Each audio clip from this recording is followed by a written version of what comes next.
Kung gusto mo makasurvive dito sa ibang bansa, dito sa bansang Australia, simple lamang po. Magtanim po tayo ng mga gulay sa ating mga bakuran. Kahit dito po sa lugar namin sa Australia, hindi po maganda ang aming lupa dito sa aming bakuran. Kaya maganda po na ganito ang gagawin natin. Ilalagay natin sa garden bed. Ayan, mga square lang yan. 1 by 1. Katulad niyan. Ito po yung Baguio beans. Marami na pong bunga. Makakabenta na ako nito. Tingnan nyo kung gaano karami yan. Kumpleto po tayo dito. Meron po akong sayote. Nagumpisa pa lang mamulaklak. Meron po akong mga kalabasa. Ayan. Kahit nasa pot lang po, nakakapagtanim po tayo ng kalabasa. Ito may bunga. Meron din po tayong kalamansi. Basta't maparaan lang po tayo madiskarte, makakasurvive po tayo kahit saan mang panig ng mundo tayo nandoon. Basta masipag lang tayo. Ang aking kalabasa, pinapagapang ko sa isang puno ng maliit na bayabas. Ayan. Yung dalawang klaseng patola. Ito po ay ang parang snake. Haba po yan. Hahaba pa po yan. Hahaba pa yan hanggang dito. At ito naman yung isang klaseng patola. Medyo mapait, mapakla siya. At mayroon po tayong mga siling labuyo dito. Kung meron tayong kilawin na isda, gagawa tayo ng mga kung ano-anong mga kilawin. Kailangan natin ng sili. Hindi na po tayo bibili at napakamahal po. Kukuha lang tayo sa ating bakuran. Nagtanim din po tayo ng mga halaman na pangbenta din po. At mayroon din po akong ube. Ayan. Kapag gina-harvest po natin ito, tingnan nyo, mapupuno ito ng laman. Ito na mga aking radish. At saka hinaluan ko na rin ng bawang at beetroot. Sa gilid lang po ng bintana namin dito sa my lounge. Tingnan ninyo. Ayan, mga beetroot yan. Napakamahal po kung tayo bibili pa sa grocery.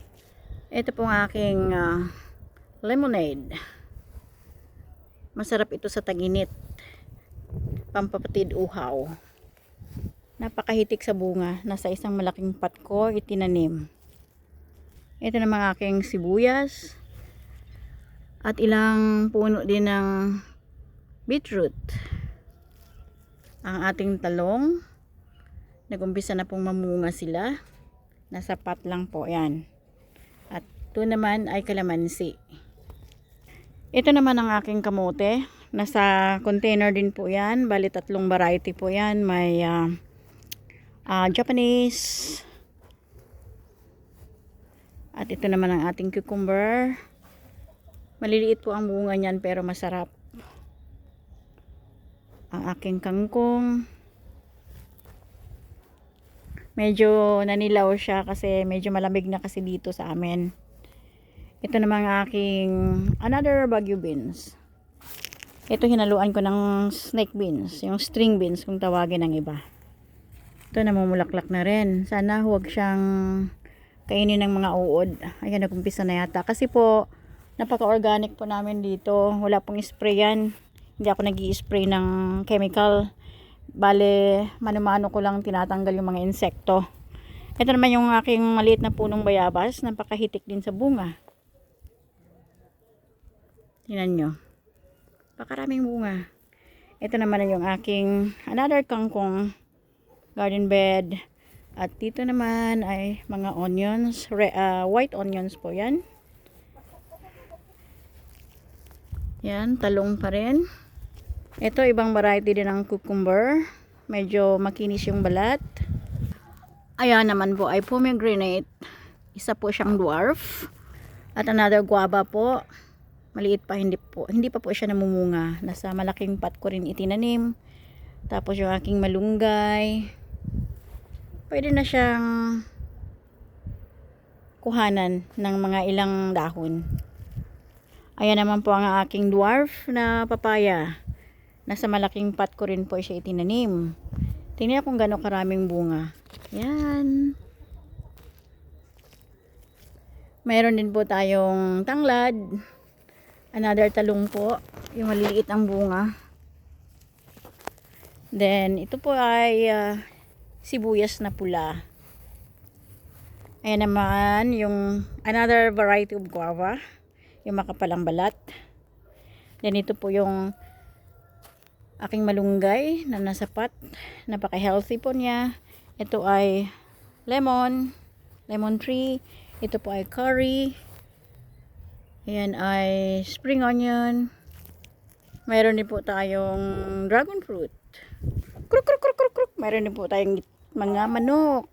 Para hindi na po tayo bibili ng itlog. Napakamahal po sa supermarket ng itlog. Hello, Chucky. How are you? At may mga strawberries din po tayo na sapat. Tingnan mo. Tamis yan. Isa pa. Puti yung bulaklak nila. Meron din po tayong kamatis na sasapat. Sa harapan lang po ng bahay natin. Sa gilid ng ating pader. Ayan, dami niyang bunga.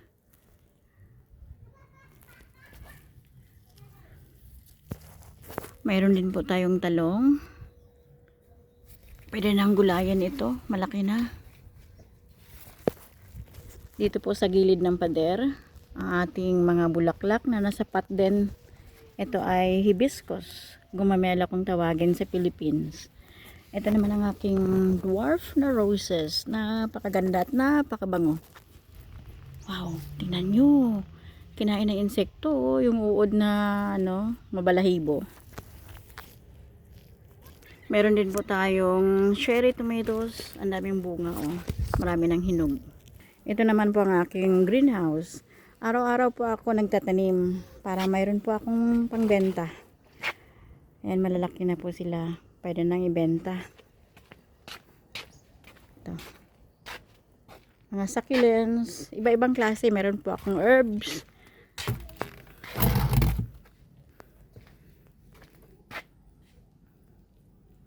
May oregano. Ito po yung aking mga succulents collection.